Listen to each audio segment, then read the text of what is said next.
மக்களே வணக்கம். இன்றைக்கி நம்ம வழக்கம் போல் தி ஜானகிராமன் அவர்களுடைய ஒரு நாவலை பார்க்க போகிறோம். இந்த நாவலின் பேர் மரப்பசு. மிகப்பெரிய ஒரு சர்ச்சையை கிளப்பிய, பொதுவான ஒரு மேலோட்டமாக வாசிக்கிறவங்களுக்கு என்னடா இது இவ்வளோ இப்படி தான் எழுதுறீங்களே அப்படின்ற மாதிரி தோணும். ஆனால் ஒரு 100% இலக்கியம் மீது ஒரு தீரா காதல் கொண்டவர்களுக்கு ஒரு அப்பழுக்கற்ற ஒரு நாவல் இது. இந்த நாவலை சொல்கிறதுக்கு ஒரு மன வலிமை வேணும், அதை விட கேட்குறதுக்கு ஒரு மன வலிமை வேணும். ஏன்னா காலகாலமாக ஆண்களுக்கான ஒரு பெரிய ஒரு ஃப்ரீடம், நம்ம போய் கஷ்டப்பட்டு எனக்கு இது வேணும் அது வேணும் நான் இப்படி தான் இருப்பேன் அப்படின்னு ஒரு ஆண் எங்கேயும் ஏங்கி தவிக்க வேண்டிய ஒரு சூழல் கிடையாது. ஆனால் பெண்கள் அவர்களுக்கான ஒரு உலகம் இருக்குல்ல.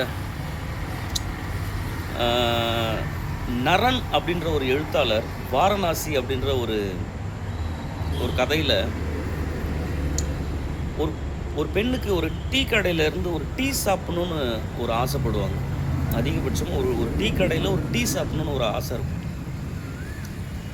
வழக்கமாக இந்த ஆண்கள் ஒரு தேநீர் கடையில் ஒரு பேப்பர் படிச்சுக்கிட்டு ஒரு அக்கம் பக்கத்து விஷயத்தை பேசிக்கிட்டு உலக அரசியல் பேசிக்கிட்டு இருக்கக்கூடிய அந்த காட்சிகளை பார்த்து பார்த்து பார்த்து ஒரு பெண்ணுக்கு தன்னுடைய வாழ்நாளில் ஒரு தேநீர், அதுவும் அந்த அந்த கடையில் இருந்து சாப்பிடணுன்னு ஒரு ஆசை. அவ்வளோதான். பொதுவாக என்னைக்காவது ஆண்கள் இப்படி இதை பற்றி யோசிச்சதுண்டா? மீசை வெறும் மயிர், அந்த டைட்டில் பாருங்களேன், மீசை வெறும் மயிர். நான் ஒரு ஒரு குறும்படம் பார்த்தேன், அந்த குறும்படத்தின் பேர் மறந்துட்டேன். அந்த குறும்படத்தில் பார்த்தீங்கன்னா கணவர் வேலைக்கு போவார், பைக் சாவியை மறந்துட்டு இருப்பார். அதை எடுக்கலான்னு மேலே வரும்பொழுது மனைவி அந்த சிகரெட் பாக்கெட் எடுத்து பார்ப்பாங்க. கணவருடைய இவ்வளோ அதை முகந்தெல்லாம் பார்ப்பாங்க. அது முகரும்பொழுது அவங்க அப்பா சிகரெட் பிடிச்சது, அவங்க அண்ணன் சிகரெட் பிடிச்சது, இது எல்லாமே மனசில் வந்து போகும். அதான் யாருமே இல்லையே வீட்டில், நம்ம தனியாக இருக்கும்போது தான் நம்ம யாருன்னு தெரியும். ஒரு 4 பேரோடு சேர்ந்து பேசும்போது இப்போ நான் ஒரு கேமரா முன்னாடி ஒரு அட்டென்ஷனாக அப்படி பேசிகிட்டு இருக்கலாம். இது இல்லை, நான் எனக்குள்ளே ஒரு நான் இருப்பேன். அவன் தனியாக இருக்கும்போது வேறு ஆளாக இருப்பான். அதுபோல் இந்த பெண்ணுக்கு யாரும் இல்லாதப்போ அந்த சிகரெட்டை எடுத்து பற்ற வச்சு அதை குடிக்கணும்னு ஒரு ஆசை, குடிச்சிட்ருக்காங்க. சாவி எடுக்க மேலே வந்தார்ல கணவர், கதவை திறந்தோடனே அவருக்கு ஒரு பெரிய அதிர்ச்சி. அவங்க ஒய்ஃபு சிகரெட் அப்படி கை வச்சிட்ருக்காங்க. உடனே அவங்க அந்த பொண்ணுடைய அவங்க அப்பாவுக்கு ஃபோன் பண்ணி, என்ன பொண்ணு வளர்த்துருக்குறீங்க, நீங்கள் வளர்த்த லட்சணத்தை நேராக பாருங்கள் அப்படின்னு சொல்லி அவங்க அப்பா கிட்ட சொல்கிறாரு. அவங்க அப்பா கோவத்தில் அவங்க பையனை, டேய் வாடா நம்ம அவளை போய் பார்த்துட்டு வரலாம், அவள் என்ன காரியம் பண்ணியிருக்கா தெரியுமாடா அப்படின்னு. அண்ணனுக்கு அவ்வளோ கோவம். அண்ணனும் அப்பாவும் வண்டியில் அப்படியே புறப்பட்டு வராங்க. அந்த உடனே பஞ்சாயத்து நடக்குது. கணவர் திட்டிகிட்டே இருக்கார். அவங்க அப்பாவுக்கு ரொம்ப மனசு வலிக்குது. ஏன்னா அப்பா இல்லை, தன்னுடைய குடும்பம் ஒட்டுமொத்த அந்த மானத்தையும் கெடுத்துட்டியன்ற கோபத்தில் அப்பா வேதனை தாங்க முடியாமல் தன்னுடைய சட்டை பாக்கெட்லேருந்து ஒரு சிகரெட் எடுத்து பற்ற வச்சு பிடிச்சிட்ருக்காரு. ஏம்மா இப்படி பண்ணிட்டேம்மா, என்னம்மா நீ அப்படி மன வேதனை தாங்க முடியாமல் அண்ணங்காரன் ஜன்னல் ஓரத்தில் போய் ஜன்னல் பிடிச்சிட்டு அவர் ஒரு சிகரெட்டை பிடிச்சிட்ருக்கார். தன்னுடைய மனைவி இப்படி பண்ணிட்டாலே அப்படின்னு சொல்லிட்டு கணவன் ஒரு சிகரெட்டை பிடிச்சிட்ருக்கார். இந்த 3 காட்சியும் பார்க்குறாங்க. அந்த அந்த அறை முழுக்க புகை மண்டலமாகவே இருக்குது. வெறுத்து போன அந்த பொண்ணு அங்கேருந்து ஒரு பெட்டி கடையில் போய் நின்று ஒரு சிகரெட் கொடுங்கன்னு சொல்லி வாங்கி சிகரெட் பிடிக்கிறாங்க. அங்கே இருக்கிற ஒரு பையன் வாயை பொத்திட்டு சிரிக்கிறான். அப்போ அந்த பொண்ணு கேட்குறாங்க, நீ சிகரெட் பிடிச்சா என்டர்டெயின்மெண்ட், நான் சிகரெட் குடித்தா சமூக சீரழிவா, இந்த குறும்படம் அந்த எழுத்தாளர், அந்த இயக்குனர் எல்லாம் மறந்துட்டேன். ஒருவேளை நீங்கள் இதை பார்க்குறீங்கன்னா நான் உங்களுக்கு தேங்க் பண்ணுறேன். அப்படி ஒரு குறும்படம் இருக்குது, பேர் மறந்துட்டேன் நான். மக்களை அப்போ யோசிச்சு பாருங்கள், அடிப்படையில் ஒரு ஒரு மனுஷன் வந்து எலும்பு, ரத்தம், நரம்பு இவைகளால் பின்னி பிணைக்கப்பட்ட ஒரு ஒரு ஒரு பொட்டலம் தான் மனிதன். அது ஆண் பெண் இருவரும் அப்படித்தான். ஆனால் ஆணுக்கான ஒரு உலகம் என்பது வேறாக இருக்கிறது. இதுதான் தி. ஜானகிராமன் வந்து தன்னுடைய மரப்பசுன்ற இந்த நாவலில் அதிர்ந்து போயிட்டேங்க நான். இந்த நாவலை இது எப்படி சொல்கிறது, இதை சொன்னால் எனக்கு என்ன ஒரு முத்திரை குத்துவானுங்க. 40 வருஷத்துக்கு முன்னாடி, 45 வருஷத்துக்கு முன்னாடி இயர் கிடக்குதுங்க இயர். இது இன்னும் 100 வருஷம் கழிச்சும் வேறு லெவலில் பேசப்படக்கூடிய ஒரு அற்புதமான ஒரு படைப்பு. ஒரு பொண்ணு, அந்த நாவல் படியே நான் போகிறேன். வழக்கம் போல் நம்ம அழகுக்கு ஒரு இலக்கணம் அதெல்லாம் வேணாம். அழகான ஒரு பொண்ணு, ரொம்ப அழகான ஒரு பொண்ணு, ஒரு பிராமின், ஒரு ஒரு யங்ஸ்டர், ஒரு காலேஜ் ஸ்டூடெண்ட், ஒரு பெரிய பாடகர்கிட்ட போயிட்டு நிற்கிறாங்க. அவர் ஊஞ்சலில் உயரமாக வெத்தலை பார்க்கலாம் போட்டுட்டு, அவருக்கு ஒரு சிஷ்யே இருக்காங்க, ஒரு பையன் இருக்கிறாங்க, எல்லாம் இவங்கெல்லாம் சிஷ்யே இருக்கு. அவர் கம்பீரமாக இருக்கார், பெரிய பாடகர். ஒரு பேர் வேணால் உங்களுக்கு, சும்மா பேர்லாம் ஒரு படைப்பில் பேர்லாம் ஒரு ஃபார்மாலிட்டிக்கு இருக்கிறது வேணா சொல்கிறேன். அவர் பேர் கோபாலி, இந்த பொண்ணு பேர் அம்மனி. பேரை விட்டுருங்க, விஷயத்துக்கு வாங்க. ஒய்யாரமாக ஊஞ்சல் ஆடிட்டே இருக்கிறாரு. இந்த பொண்ணு அப்படியே அதாவது பெரிய ஆட்களை போய் பார்க்கும்பொழுது நம்மளுக்கு எல்லாமே மேலிடும், வெட்கம், பயம் எல்லாமே இருக்கும். அப்படி நடுங்கின்னு போய் இந்த பொண்ணு ஆல்ரெடி ரொம்ப சிவந்த நிறம், ஒரு ஒரு இளமையான பொண்ணுக்கு என்னெல்லாம் அழகோ அது எல்லாமே இருக்குது, அதிகமாகவே இருக்குது. இந்த படைப்பின் வழியாக சொல்லுவார். ஜானகிராமன் அப்படி தான் எழுதியிருக்காரு. அப்போ தான் வாசகர்களுக்கு இது புரிய வரும். அதுக்காக சொல்ல வரேன், அவ்வளோ அழகு. இந்த பொண்ணை பார்த்த அடுத்த நொடி அந்த பாடகருக்கு இந்த அவருடைய கண்கள் வந்து இந்த பெண்ணினுடைய ஒவ்வொரு அந்த சதையின் ஊடாக, எலும்பின் ஊடாக அந்த கண்களின் பார்வை உள்ள புகுந்து ஒரு லேசர் கதிர் மாதிரி அந்த உடம்புல புகுந்து புகுந்து வெளியே வர மாதிரி இருக்குது. அவ்வளோ அழகாக அவருடைய பார்வை. இந்த பொண்ணை பார்த்து அவர் அந்த அந்த லயித்து போயிருக்காரு. அவ்வளோ பெரிய செலிப்ரிட்டி. இந்த பொண்ணுக்கு அதிகபட்சமாக ஒரே ஒரு ஆசை, எங்கள் பெரியப்பா மகளுடைய திருமணத்தில் நீங்கள் ஒரு பாட்டு பாடுவீங்களான்னு கேட்க போகிறாங்க. ஏன்னா அந்த பொண்ணு சேலஞ்ச் பண்ணிட்டு வந்திருக்காங்க அவங்க பெரியப்பா கிட்ட. நான் ஒரு அந்த கோபாலின்ற பெரிய ஒரு பாடகரை நான் நம்ம வீட்டு விசேஷத்தில் கூட்டிகிட்டு வரேன், என்னால் முடியுமா, போடி கழுத, பிராமணர் குடும்பத்தில் நடக்கிற அந்த ஸ்லாங், போய் வேலையை பாரு அப்படின்னு சொல்கிறாங்க. இந்த பொண்ணு சேலஞ்சிங்காக கொண்டு போயிட்டு அவர்கிட்ட கேட்குறாங்க. இந்த பொண்ணு அழகு, அந்த அழகில் மயங்கி அவர், அம்மாடி கிட்டவா அப்படின்னு ஊஞ்சலில் கூப்பிட்டு உட்கார வச்சுக்கணும். இந்த பொண்ணு அனுமதி கேட்காம அந்த பொண்ணு மேலே கையை போட்டுக்கிட்டாரு.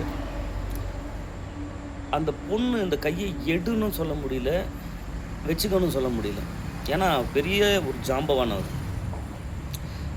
இந்த பொண்ணுடைய ஒரு ஒரு பிஹேவியர் ஒன்று இருக்குது இந்த நாவல் படி. என்ன பிஹேவியர் அப்படின்னா, வழக்கமாக அந்த ஒரு ஹலோ சொல்லுவாங்களே, கை கொடுத்து ஹலோ அப்படின்வாங்களே, இந்த பொண்ணு அப்படி இல்லை.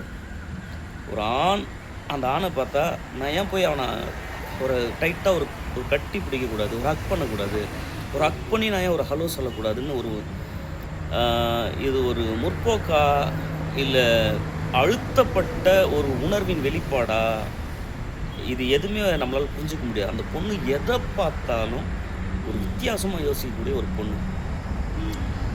அதனால் இவர் இந்த பொண்ணு தோல் மேலே கை போட்டதுன்னா அது பெருசாக ஒரு அச்சம்லாம் ஒன்றும் கிடையாது. வழக்கமாக ஒரு பெண்கள் முன்பின் தெரியாத ஒரு ஆள் கைப்பட்டோடனே ஒரு ஒரு ஒரு மாதிரி உடம்பெல்லாம் சிலுக்கு, அதெல்லாம் இங்கே கிடையவே கிடையாது.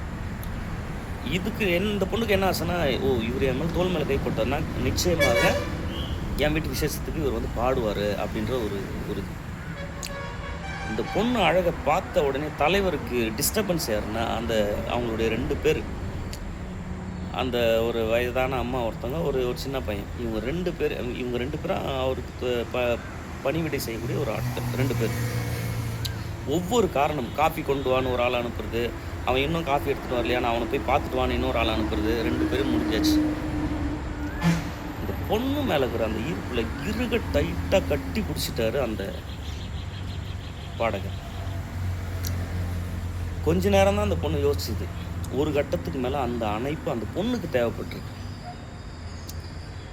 இந்த நாவலுக்கு பின்னாடி தான் செய்தி வருது. அதாவது நீங்க என்ன ஒரு மாதிரி போகுது இந்த நாவல் அப்படின்னு நீங்க எடுத்துக்கிட்டீங்கன்னா, உங்களுக்கும் இலக்கியத்துக்கும் தொடர்பே கிடையாது. இலக்கியம் என்பது வாழைப்பழத்தில ஊசி சொருகுற மாதிரி. இதுக்கப்புறம் தான் ஊசி வரப்போகுது. இவ்வளோ நேரம் நம்ம பனானா சாப்பிட்டுருக்க மாரி எடுத்துக்கலாம். அப்புறம் ஒரு கட்டத்துக்கு மேல இவரு அவங்க வீட்டுக்கு வராரு, பாடுறாரு. பாடிட்டு போனது அந்த பாடி முடிச்ச உடனே அந்த பொண்ணு நன்றி சொல்றாங்க. "நீங்க எவ்வளோ பெரிய ஒரு கலை கடவுள்.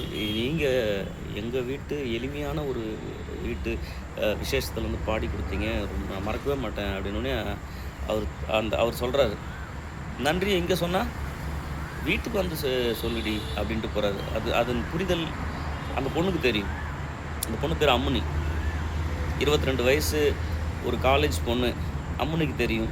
அவருக்கு 47 வயசு. பெரிய அவரு பெரிய பாடகர் அவர். இந்த பொண்ணு மேல இருக்கிற பிரியத்துல அவர் என்ன பண்ணிட்டாரு, மாம்பழத்துல ஒரு தனி வீடு எடுத்து குடுத்து, தனியாவே அந்த அம்மாக்கான எல்லா வசதிகளும் ஒரு ஒரு ஒரு ஒரு மேன்மையான என்ன சொல்றது, ஒரு வசதி படைத்த வாழ்க்கையில என்னென்னலாம் இருக்குதோ அது எல்லாமே அந்த பொண்ணுக்கு கிடைக்கும். அப்படி ஒரு வழிவகை செஞ்சுட்டாரு.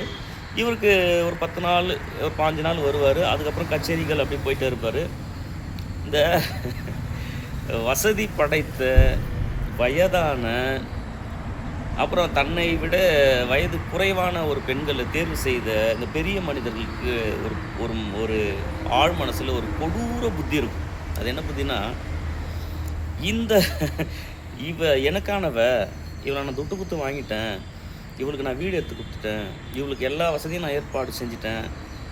இவ என்ன மீறி வேற எங்கனா போயிடுவாளோன்ற ஒரு ஒரு சிந்தனை இந்த மனிதர்களுக்கு இருக்கும். அது ஜானகிராமன் அழகா கொண்டு வராரு. அதனால இந்த கோபாலின்ற அந்த பெரிய பாடகர் என்ன பண்றாரு, தன்னுடைய உறவினரான பட்டாபின்ற அந்த சம வயது அதாவது ஒத்த வயதுடைய கிட்டத்தட்ட அந்த அம்முனி வயதுடைய ஒரு ஒரு பையனை அம்முனிக்கு காவலா போடுறார். "நீ இதுக்கப்புறம் இந்த மாமிக்கு நீ தான் வந்து கூட மாட இருந்து உதவணும்" அப்படின்னு சொல்லி அனுப்புறாரு. சிக்கலே அங்கே தான். இவன் உண்மையான விசுவாசி பட்டாபி. அவன் போன உடனே, "மாமி நான் மாமா அனுப்பிச்சாரு" அப்படின்னு சொல்கிறான். அந்த அம்முனி சின்ன பொண்ணுல, "நான் மாமியா? நீ என் வயசு பையன், அம்முனின்னு கூப்பிடு" அப்படின்னு அவன் சொல்கிறான். இந்த அம்மா கேட்குறாங்க.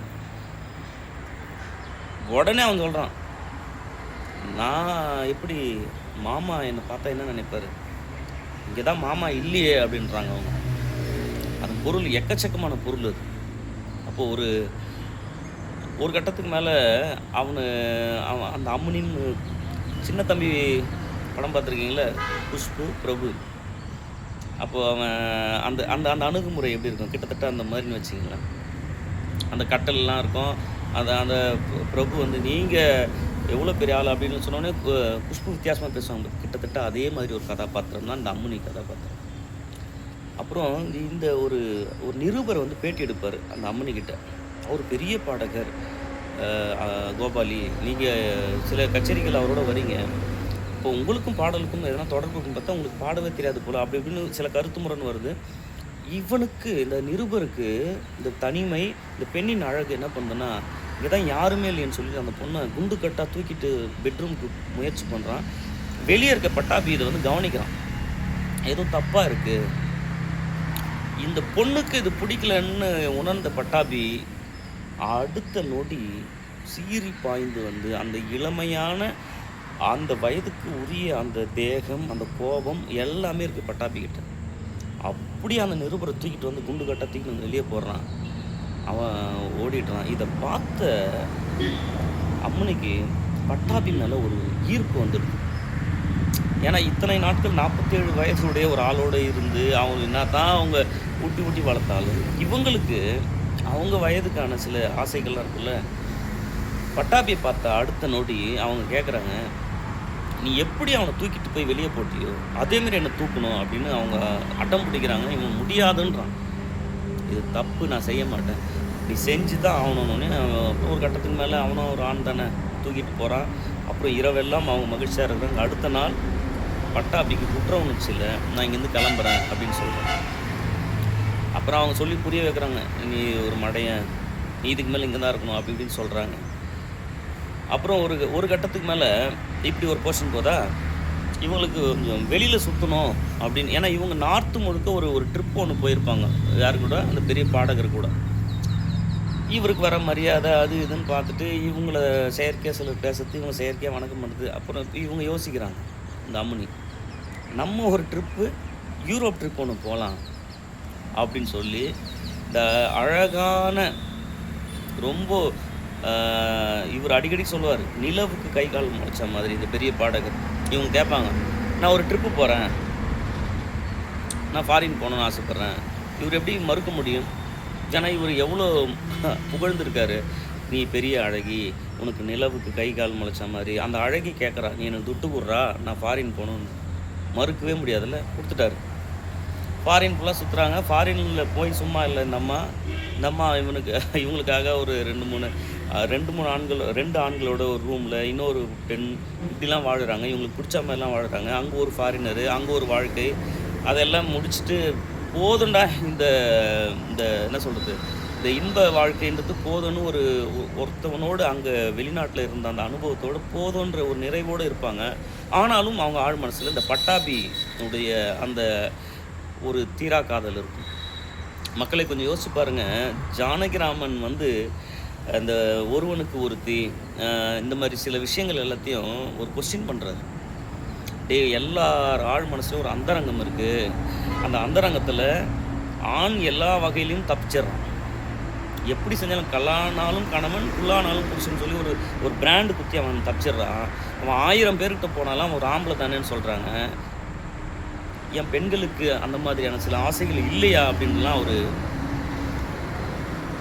சவுக்கால் அடித்த மாதிரி ஒரு கேள்வி எழுப்புறாரு. அந்த கேள்வி, அதற்கான அம்பு தான் இந்த அம்முனின்ற ஒரு கதாபாத்திரம். அப்புறம் பட்டாபியோடு வராங்க. ஆனால் இது சினிமாவில் வர மாதிரி கிளைமேக்ஸ் என்னவாக இருக்குன்னா, நம்மளுக்கு இவ்வளோ புரட்சிகரமாக பேசினவர் மறுபடியும் இந்த அம்முனி என்ன பண்ணுவாங்க, கடைசியில் எனக்கு யாரும் வேணாம், பட்டாபி மட்டும் இருந்தால் போதும். அப்போ இவங்களுக்கு இன்னொரு ஏழ்மையான ஒரு பொண்ணு, அந்த பொண்ணோடைய கணவர், இவங்க ஒரு வாழ்க்கை. நம்ம ஏன் இவங்கள மாதிரி என்னுடைய ஃப்ரெண்ட் இருக்காங்கல்ல, அவங்க கணவர் இருக்கார்ல, எவ்வளோ எளிமையாக வாழ்கிறாங்க, நான் ஏன் பட்டாபி வச்சுன்னு அப்படி வாழக்கூடாது அப்படின்னு யோசிக்கிறாங்க. யோசிக்கும் பொழுது இதுக்கு மேலே எனக்கு இந்த ஃபாரின் போகிறதுக்கு, எனக்கு செலவுக்கு, நான் ஆடம்பரமாக வாழறதுக்கெலாம் காசு யார் தருவா? ஒரு வேளை பட்டாபி அதுக்கு பொருந்துவாரோ? நான் இந்த வாழ்க்கையை தொடரட்டுமா, இல்லை பட்டாபியோடு நான் போய் ஒரு எளிமையான வாழ்க்கை வாழட்டுமா என்பது பட்டாபி கையில் தான் உள்ளது என்பது போல் மரப்பசு எனும் நாவல் முடியும். மக்களே, அதாவது நான் உங்ககிட்ட ஒரே ஒரு செய்தியை சொல்கிறேன். ஒரு ஆண் என்ன வேணால் செய்யலாம், அதை இந்த சமுதாயம் ஏற்றுக்கொள்ளும். ஒரே ஒரு அம்முனின்ற ஒரு கதாபாத்திரம் இந்த மரப்பசுன்ற ஒரு நாவலில் அவங்கள பற்றி சொல்லுவாங்க. 1000 முத்தங்களை அந்த அம்முனியுடைய கன்னம் வாங்கியிருக்கும், இதழ்கள் வாங்கியிருக்கும். குறைந்தது 200 ஆண்களுக்கு மேல் அந்த ஆண்களோடு அவர்கள் சந்தோஷமாக இருந்திருப்பார்கள். இப்படி பல்வேறு விதமான ஒரு வெளிப்படையான தன்னை பற்றிய ஒரு சுதந்திரமான கருத்துக்களை இந்த அம்முனி என்ற ஒரு கதாபாத்திரம் மரப்பசு எனும் நாவலின் வழியாக மிக ஆழமாக, அழுத்தமாக, சுதந்திரமாக உலவ விட்டிருப்பார் தி. ஜானகிராமன். ஒருவேளை பெண்கள் உங்களுக்காக நீங்கள் சில பெரிய பெரிய தலைவர்களை நீங்கள் செலிப்ரேட் பண்ணுவீங்க, எங்களை பற்றி யோசிச்சிருக்கீங்களா, எங்களை பற்றி பேசியிருக்கீங்களான்னு தயவு செய்து தி. ஜானகிராமன் எனும், ஏன்னா நான் ஏற்கனவே சொல்லியிருக்கேன், நம்ம இன்னும் இதுக்கு முன்னாடி பேசின நாவலில் அலங்காரம் எனும் ஒரு கதாபாத்திரம் அம்மா வந்தால் எனும் அந்த நாவலின் வழியாக, அலங்காரத்தின் வழியாக பெண்களின் சுதந்திரத்தை, ஒரு அழகை பற்றி பேசுவார். ரொம்ப அழகான பொண்ணுன்னு சொல்லுவார். அந்த ரொம்ப அழகான பொண் மிக சுதந்திரமாக இருந்தால் என்பதை ஜானகிராமன் மட்டுமே தன்னுடைய நாவலின் கதைகளின் வழியாக இந்த சமுதாயத்தில் பேசியிருப்பார். மக்களே, மீண்டும் மீண்டும் எங்கள் அண்ணன் பவா செல்லதுரை அவர்களின் வழியாக நின்று பேசுகிறேன். எப்படி பார்த்தாலும் இந்த இலக்கிய உலகத்தில் ஜானகிராமன், ஜெயகாந்தன், பிரபஞ்சன், அப்புறம் எனக்கு யார் ரொம்ப ஆழ் மனசில் பிடிக்கும், பாலமுருகன், இந்த சோழகர் தொட்டி, இதெல்லாம் நான் கவனித்தது, அவங்க சொன்னது. இதை கடந்து ஒரு சிலர் இனியா இவரை பேசலை, அவரை பேசலை. அது இப்போ நரன், வாரணாசின்ற நாவல், அந்த நரன், இப்படிப்பட்ட இந்த எழுத்தாளர்கள், இவர்களை கொண்டுதான் இந்த சமுதாயம் அடுத்தடுத்த கட்டத்திற்கு அறிவார்ந்த சமுதாயமாக, அடுத்தவர் உணர்வுகளை புரிந்து கொள்ளும் சமுதாயமாக இருக்கிறது என்பதை இந்த இயற்கை சூழ்ந்த இடத்தில் உங்களிடையே கொடுத்ததில் எனக்கு மிகுந்த மகிழ்ச்சி. இன்றைக்கி வேறு நம்ம சிஎம் சார் அவர்களுக்கு பிறந்தநாள். Happy birthday CM sir. நன்றி, வணக்கம். I love you all. Have a great day. Bye. நன்றி, வணக்கம்.